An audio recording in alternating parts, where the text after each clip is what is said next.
Good evening, friends. Welcome to the weekly press briefing. I have three announcements to make before we go into the Q&A session. Prime Minister and Minister of Interior of the State of Qatar, His Excellency Sheikh Abdullah bin Nasser bin Khalifa Al Thani, is visiting India on the 3rd of December 2016 at the invitation of Prime Minister Shri Narendra Modi. During the visit, the Qatari dignitary will hold discussions with Prime Minister on bilateral, regional and multilateral issues of common interest. This is the first visit of His Excellency Sheikh Abdullah to India and the third high-level bilateral engagement between the two countries in the past 2 years, which underlies India's growing ties with Qatar. The visit of Qatari Emir, His Highness Sheikh Tamim bin Hamad Al Thani to India in March 2015 was followed by the visit of Prime Minister Shri Narendra Modi to Qatar in June 2016. Our close and friendly relations with Qatar are based on mutually beneficial commercial exchanges and extensive people-to-people contacts. Qatar is not only an important trading partner for us in the Gulf region, but is also the largest supplier of LNG to us, accounting for 65% of our total imports in 2015 and 16. Indians form the largest expatriate community in Qatar, and their positive contribution in the progress and development of their host country is well recognized. There are over 630,000 Indian nationals working in Qatar. My second announcement pertains to Pakistan. Last evening, the Ministry of External Affairs called in the Pakistan Deputy High Commissioner and issued a démarche, the fourth one this month, on the continued violation of ceasefire from the other side of the line of control. The Government of India stated that despite calls for restraint, Pakistani forces committed 27 ceasefire violations between the 16th and the 21st of November by resorting to caliber escalation and employing artillery and 120 mm heavy mortars against Indian posts. These violent acts constitute a clear violation of the ceasefire agreement of 2003. The government conveyed that it strongly deplored the tacit support of the Pakistan Army to armed terrorists that came from close to Pakistan Army posts on the 22nd of November, targeting an Indian patrol near the line of control in Machhal sector, opposite Pakistan's Kale sector, and killing 3 Indian soldiers, including inhuman mutilation of the body of one of them. The government also protested the deliberate targeting by the Pakistan Army of 18 villages along the line of control during the period 16th to 21st November, which has resulted in a non-fatal casualty besides causing extensive damage to public and private property and the displacement of the civilian population. The government conveyed its grave concerns at the continued attempts to infiltrate armed terrorists from across the line of control to target Indian posts and patrols. During the last week alone, there have been 15 instances where terrorists indulged in nefarious actions from the vicinity of Pakistani army posts across the line of control. Finally, the government also reiterated its concerns about the safety and well-being of Sepoy Chandu Babulal Chavan, who inadvertently crossed over the line of control over 7 weeks ago. We expect the early repatriation and safe return of Sepoy Chandu Babulal Chavan back to India. My third announcement pertains to Mozambique. On behalf of the government and people of India, our High Commissioner in Mozambique handed over a check of US $10 million yesterday to the Minister of Trade and Industry of Mozambique. This grant in aid was provided in response to a request from the friendly country of Mozambique, which has faced 2 consecutive years of drought, leading to severe difficulties for its people.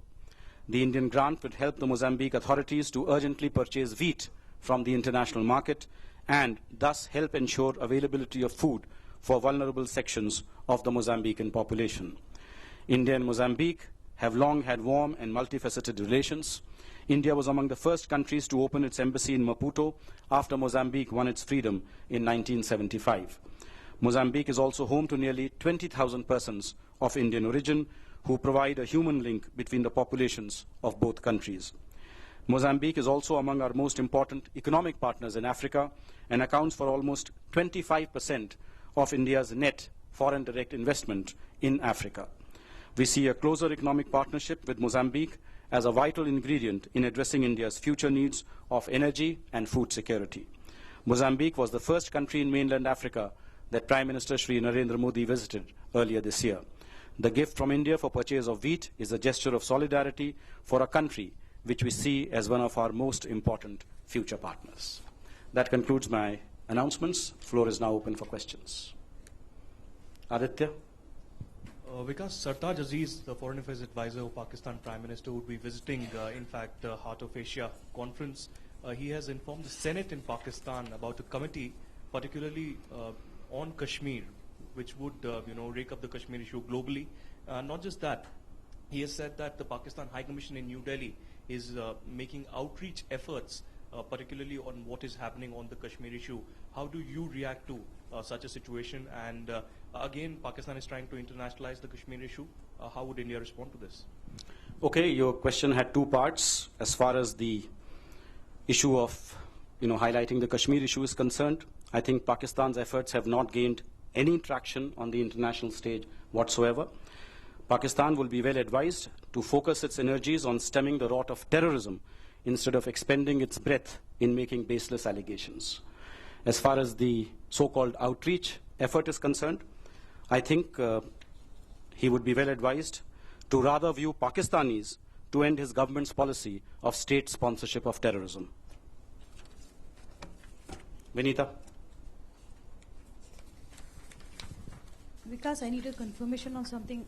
There are reports about India rejecting overflight clearance to Pakistan, and that Pakistan alleges that this was violation of 1991 agreement between India and Pakistan on prevention of overflights and for military landing. Can you confirm this? You are referring to the note verbal that was issued by the Pakistani side. Yeah, well, yes, we are aware of what Pakistan has claimed, but we categorically reject those allegations. And let me now tell you the correct facts. As per Appendix A to the 1991 agreement, essential information concerning the nature of cargo and passengers is required in respect of military aircraft. Requests from the government of Pakistan were received in a couple of cases without this essential information. Despite several reminders, including in a meeting between Pakistan's Deputy High Commissioner and our Joint Secretary PAI on the 9th of November 2016, Pakistan did not provide this information. Our expectation is that Pakistan will respect the requirements mutually agreed in bilateral agreements. Incidentally, in another recent case, when Pakistan had provided all necessary information for a Gulf Stream aircraft of Pakistan Air Force proposing to carry a VIP delegation from Lahore to Colombo and back to Lahore, the overflight permission was expeditiously granted. So basically, this is a case in which Pakistan has not fulfilled the requirements which are inherent in that bilateral agreement. Parikshit?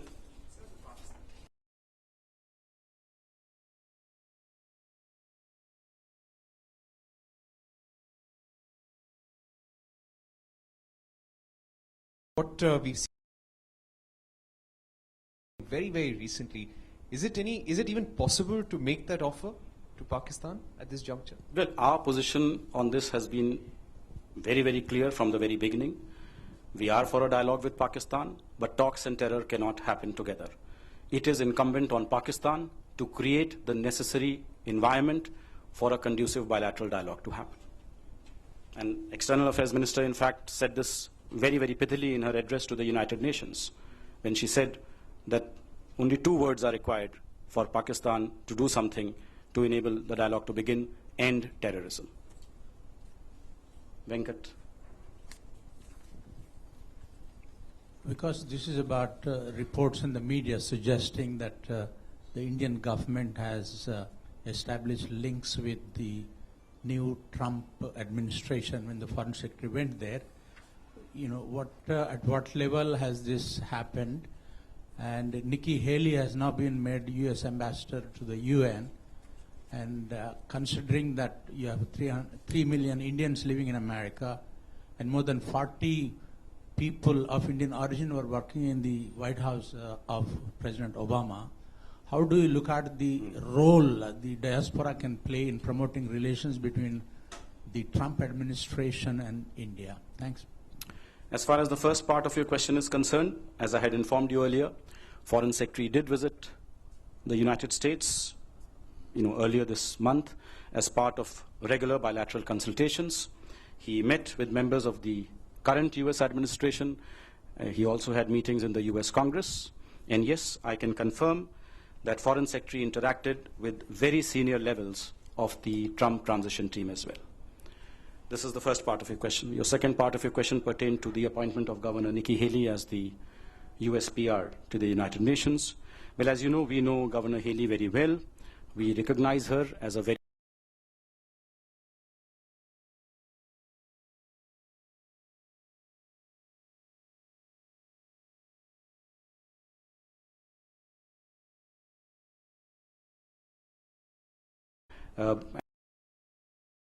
in the United States obviously constitutes a very vital, a very living bridge between the two countries.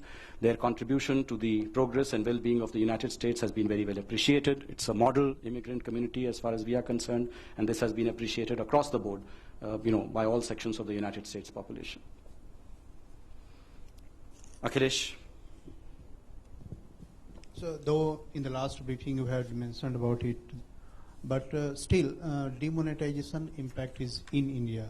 So what is the impact on your diplomacy, and how you are meeting the demands of Nepal, Bhutan, countries like Sri Lanka and Bangladesh? What is the arrangement now?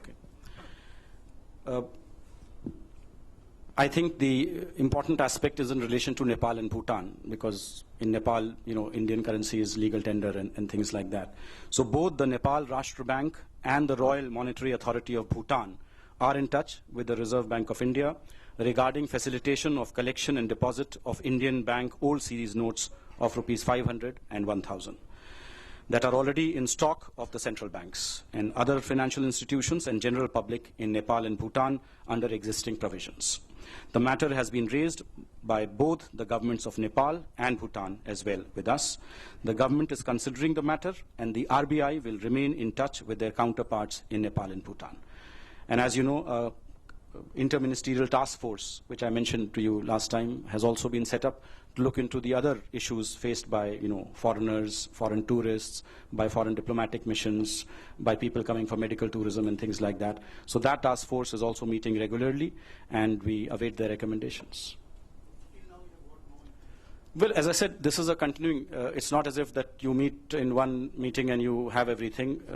All aspects of the situation are being considered, and based on a holistic assessment of the situation, the task force will give concrete recommendations which can then be passed on to the various stakeholders in this. Mukesh? Because is there any bilateral meeting planned at Heart of Asia with Sardar Aziz, or would he be traveling to New Delhi? And since our External Affairs Minister is not keeping well, who would be representing India at Heart of Asia? Look, at this point in time, I can only say that External Affairs Minister will not be attending the Heart of Asia. But the program is still evolving. The associated events, connected with the Heart of Asia are still in a process of evolution. So at this point in time, I'm not in a position to confirm any other thing or make any announcement. Next week, we will be doing a curtain raiser on the Heart of Asia, and hopefully if more information becomes available by then, we will share it with you at that time. Yes. So it's on the Indian-Sri Lankan fishermen issue. Actually, when the joint working committee will be formed, and who will be the members of the committee? Look, as I told you last time also, right now we have the date only for the joint ministerial meeting. That date was mentioned in the press statement that was issued.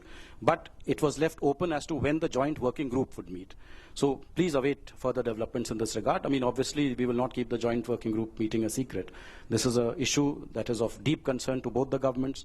Both the governments want a permanent end to this problem, which is a recurring issue in our bilateral relationship. And the joint working group is the designated mechanism which will look into all aspects connected with this. Yeah, Ritu?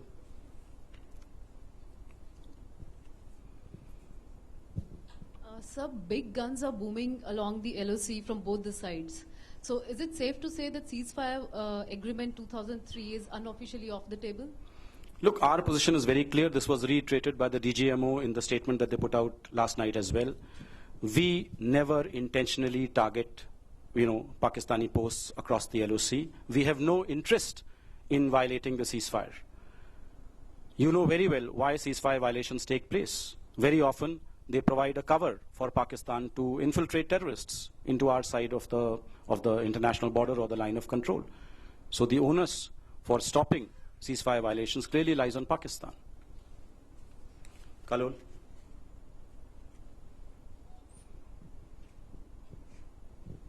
Sir, you have cited 27 ceasefire violations and 15 instances of infiltration by terror groups. How do you describe this situation? What is the term that you use to qualify this state? Is it a low-intensity war? Do you have enough precautions on the? We know the DGMO is in touch. I mean, is it a what sort of conflict? Why are you passing your task to me? Okay, it is the job of journalists to analyze, interpret, put labels to various things, etc. My job is to give you the hard facts. I have just done that. Ranjit. This is just a follow-up on visit of the Pakistani Minister Sartaj Aziz. So you have said that there would not be any bilateral talks, but is there any possibility? When did I said that as of now, the program and associated elements connected with the program are still in a stage of evolution. I'm not in a position to make any official announcement at this stage. Next week there will be a curtain raiser. If more information becomes available, I will share it with you. No, but is there any possibility of even an informal meeting with any of the leaders or courtesy meeting? As I said, how can I make any prognostications as to what is going to happen? When the program itself is in a fluid state at this point in time, we are still receiving confirmations from various countries. Let us see how things fall into place, and then if I have something to share with you, I will do that. Sridhar. So there are reports that Mr. Sartaj Aziz has said that, or has indicated that peace between the two countries is not possible as long as Mr. Modi is the Prime Minister of India. And he says that he's all the missions across the world, including in Delhi, they are going to mobilize public opinion. I've already answered that no, in with response those, to Aditya's with the political opponents of the current dispensation.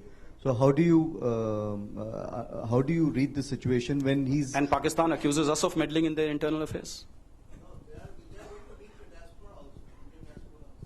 Which Indian diaspora? Where? As I said, our diaspora is, we are a democracy. Our diaspora is a representative of the democracy. They are free to meet whoever, but I'm pretty sure he has not anticipated the reception he's going to get. I don't see any other questions, in which case this press conference. Okay, there is someone. Sir, as you said that Heart of Asia event is evolving, are you not ruling out any bilateral meeting with Mr. Sartaj? I'm not ruling out anything. I'm not ruling in anything. I'm just saying at this point in time, today, the 24th of November 2016, I'm not in a position to say anything in this regard. Has he requested any bilateral meet? Please ask him. Okay, now I think we finally do not have any other questions. Thank you all.